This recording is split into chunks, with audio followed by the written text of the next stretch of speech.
semua teman-teman. Uh, Perkenalkan, nama saya Zulkarnain. Saya berasal dari Universitas Maritim Raja Ali Haji, pendidikan biologi. Nah, adapun di video kali ini saya akan menjelaskan tentang materi tentang Kingdom Monera.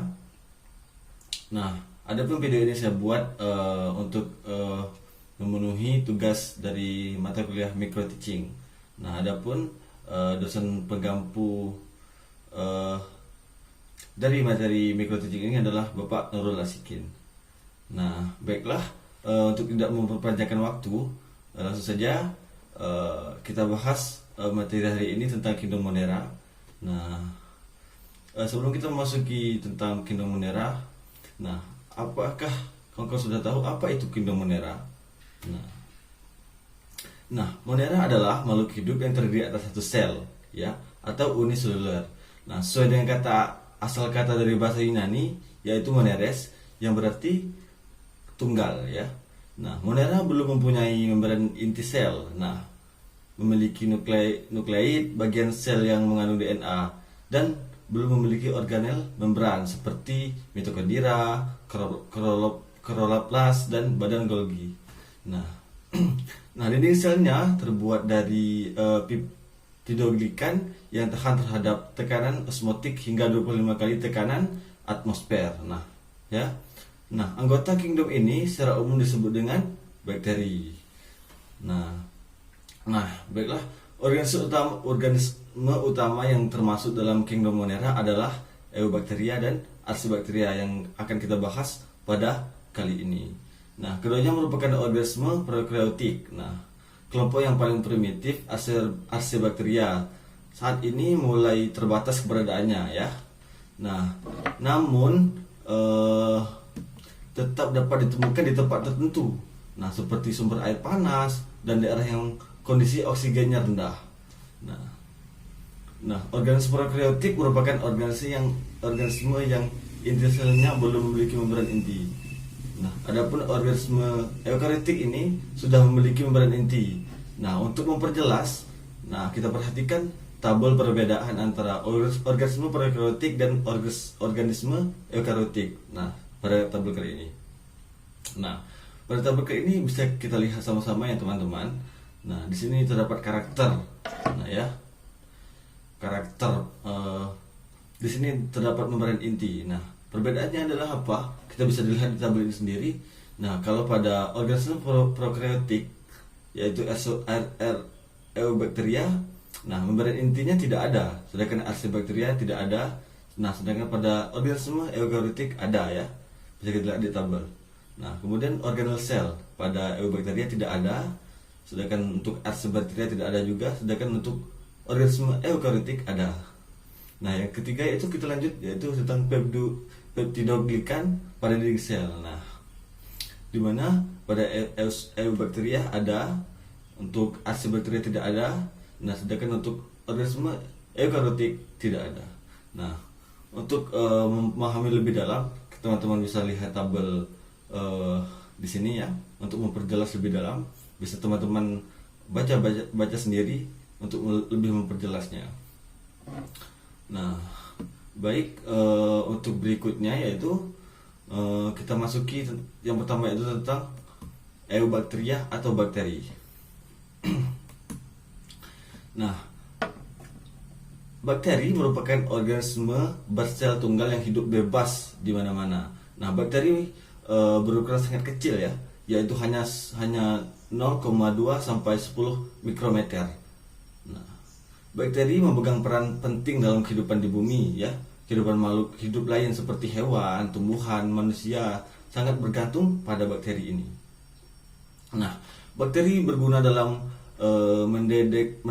mendegradasi atau merombak sampah dan jasad mati. Nah, bakteri juga berguna untuk mengubah komponen-komponen organik menjadi anorganik agar dapat diserap oleh tumbuhan. Nah, selanjutnya kita lihat yaitu bentuk bakteri. Nah, bakteri mempunyai bentuk yang bermacam-macam, ya.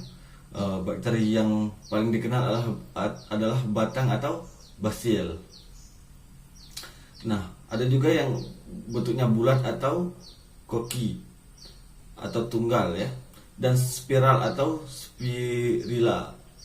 Nah, bisa kita lihat pada gambar di sini. Nah, bakteri kokus ada yang tersusun sendiri atau berkelompok. Nah, bentuk kelompok bakteri yaitu ada yang bergandengan, ya kan? Ada yang untayan anggur seperti untayan anggur, ada seperti rantai dan tersusun 8-8. Nah, bisa kita lihat pada gambar ya. Nah, bakteri Bacillus ada yang berdiri sendiri. Nah, ada yang berpasangan dan membentuk rantai. Ya, dia bermacam-macam. Nah, bakteri spiral ada yang berbentuk koma, bentuk spiral dan spiroseta. Nah, itu bisa kita lihat pada gambar di sini, ya kan? Nah, bisa teman-teman lihat sendiri macam-macam perbedaan pada gambar tersebut.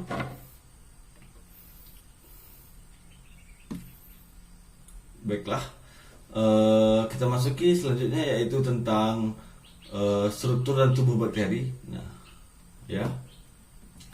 Nah, struktur dan tubuh bakteri. Bakteri mempunyai 3 komponen pada tumbuhnya, yaitu dinding sel, membran plasma, dan sitoplasma. Bisa kita lihat pada gambar di sini.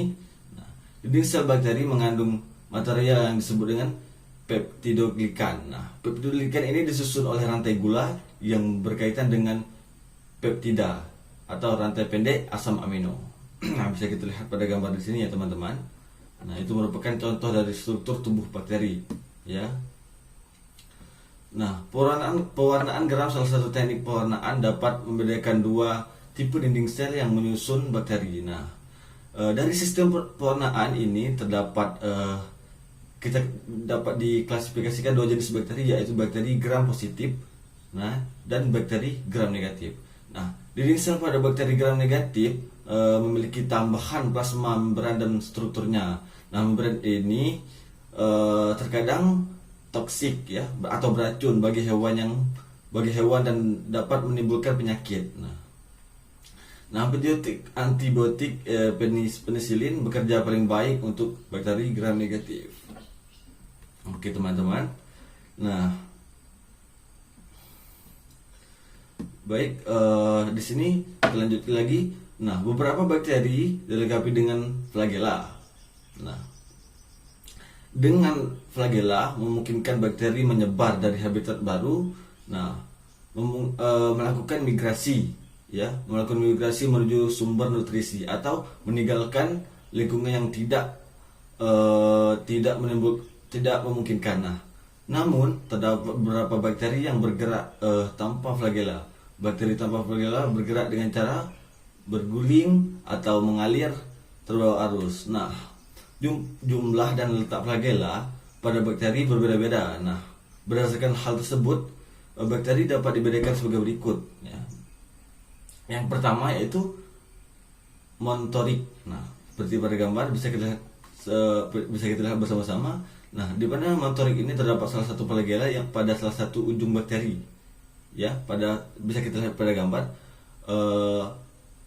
Montorik terdapat satu flagella pada salah satu ujung bakteri. Nah, bisa kita lihat ya kan. Yang kedua itu amfitrik. Nah, terdapat flagella satu ataupun banyak pada kedua ujung bakteri. Nah, bisa kita lihat pada gambar ini. Yang ketiga yaitu lophotric. Nah, lophotric ini terdapat banyak flagella pada salah satu ujung bakteri. Nah, bisa kita lihat ya. Yang terakhir yaitu yang keempat peritik. Nah, peritik ya, terdapat banyak flagella di seluruh tubuh bakteri. Nah, bisa kita lihat pada gambar di sini ya. Bisa teman-teman lihat dengan seksama. Nah, dengan adanya flagella, bakteri dapat merespon berbagai rangsang tingkah laku atau pergerakan yang disebut dengan taksis. Nah, beberapa jenis bakteri melakukan kemotaksis, bergerak menuju rangsangan kimia yang diberikan oleh makanan atau menjadi rangsangan kimia yang diberikan oleh bahan kimia toksik ya. Nah, beberapa bakteri melakukan fototaksis, bergerak menuju atau menjauhi cahaya. Nah, bergantung lingkungan yang mereka butuhkan. Nah,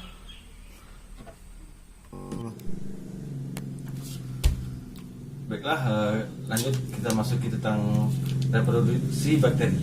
Nah, di reproduksi bakteri, sebagian besar bakteri melakukan reproduksi aseksual melalui pembelahan sederhana atau yang sering kita sebut dengan pembelahan biner. Nah, bisa kita lihat pada gambar di sini ya. Nah, proses ini mampu memproduksi salinan genetik dari sel induk secara tepat, ya. Nah, pada kondisi yang ideal, bakteri dapat membelah satu kali setiap 20 menit atau sekitar 1 kali 10 anakan baru setiap harinya. Nah, reproduksi yang cepat ini memungkinkan bakteri dapat berkembang biak menjadi sangat banyak dalam lingkungan yang menggantungkan seperti di tempat berlumpur atau makanan yang lembab. Nah, bakteri juga dapat berproduksi dengan cara konjugasi. Nah, selain pembelahan binder tadi, ia rupanya dapat juga dengan cara konjugasi. Nah, beberapa konjugasi bakteri menggunakan poliseksual. Nah, proses konjugasi dapat memproduksi kombinasi genetik baru dengan menghasilkan bakteri dengan sifat baru. Nah, seperti gambar pada ini ya. Bisa teman-teman lihat sendiri di pada gambar. Nah, selanjutnya yaitu kita masuki yang kedua, yaitu tentang Archaebacteria. Nah, kelompok Archaebacteria merupakan organisme yang menempati daerah yang ekstrim, ya. Archaebacteria ini menempati daerah yang ekstrim. Nah, seperti sumber air panas dan air dengan kadar garam salinitas yang tinggi. Nah, para ilmuwan mengelompokkan Archaebacteria ini ke dalam 3 kelompok. Yang pertama itu matonognetik, yang kedua itu halofolik, dan yang ketiga itu thermofilik. Nah, baiklah kita membahas satu persatu. Yang pertama itu metanognetik. Nah, apa itu metanognetik? Nah, kelompok Archaebacteria ini bersifat anaerobiotik, aerobik, dan komensetik. Nah, bakteri ini memproses makanan dengan mereproduksi CO2 menggunakan HO2. Nah, menjadi metana, yaitu CH4. Nah, hidup di rawa dan danau yang kekurangan oksigen karena konsumsi mikroorganisme lain. Nah, metanognetik ini juga berperan dalam pembusukan sampah dan kotoran lemak dan kotoran ternak. Nah, metanognetik ini merupakan bakteri utama, ya, dalam pembentukan biogas atau gas metana. Nah, beberapa bakteri metanognetik ini bersimbiosis dalam rumen atau herbivora dan hewan pengkonsumsi selulus lainnya. Contohnya pada Methanosarcina mezai. Nah, yang kita lanjut yang kedua yaitu halofolik. Halofolik. Nah, apa itu halofolik? Bakteri halofolik ini ia hidup pada lingkungan dengan kadar garam tinggi dan sebagian memerlukan kadar garam 10 kali lebih tinggi daripada laut atau 10 kali lebih tinggi daripada air laut untuk dapat hidup. Nah, bayangkan. Nah, beberapa bakteri halofolik dapat berfotosintesis dan memiliki zat warna yang disebut dengan bakterioradipiosin. Nah, itu dia tadi. Apa itu halofolik? Nah, yang ketiga itu kita masuki yaitu tentang thermofilik. Nah, sesuai dengan namanya, thermofilik, Archaebacteria ini hidup di tempat dengan suhu 60 derajat Celcius hingga 80 derajat Celcius, teman-teman. Nah, beberapa bakteri thermofilik ini mampu mengkonsumsi sulfur seperti Sulfotobus yang hidup di mata air sulfur. Nah, bahkan beberapa spesies mampu hidup dekat rekahan dasar laut dengan suhu 150 derajat Celcius. Nah, bisa kita lihat pada gambar ini contohnya ya. Oke. Selanjutnya kita masuki peranan bakteri bagi kehidupan manusia. Nah, peranan bakteri bagi kehidupan manusia itu begitu banyak ya. Salah satunya itu pada bakteri Cyanobacteria. Nah, di mana Cyanobacteria ini mempunyai peranan dalam kehidupan manusia, misalnya dalam ekosistem. Nah, ia berperan sebagai produsen dan makanan bagi ikan-ikan kecil dan udang-udang kecil. Nah, Cyanobacteria ini juga dapat dijadikan makanan. Contohnya seperti yang dapat dijadikan sumber makanan alternatif, ya, dikarenakan kandungan proteinnya sangat tinggi. Nah, pada bakteri lain, eh, bakteri juga dapat memiliki peran yang penting dalam kehidupan manusia, yaitu seperti produksi makanan bagi manusia, seperti dalam pembuatan keju, yogurt, cuka, dan asinan. Nah, pada umumnya proses reproduksi makanan dilakukan dengan bantuan bakteri melalui proses fermentasi. Nah, itu saja yang dapat saya jelaskan pada materi Kingdom Modern ini. Semoga bermanfaat untuk kita semua. Nah, baik, saya tutup dengan wabillahi taufik wal hidayah. Wassalamualaikum warahmatullahi wabarakatuh.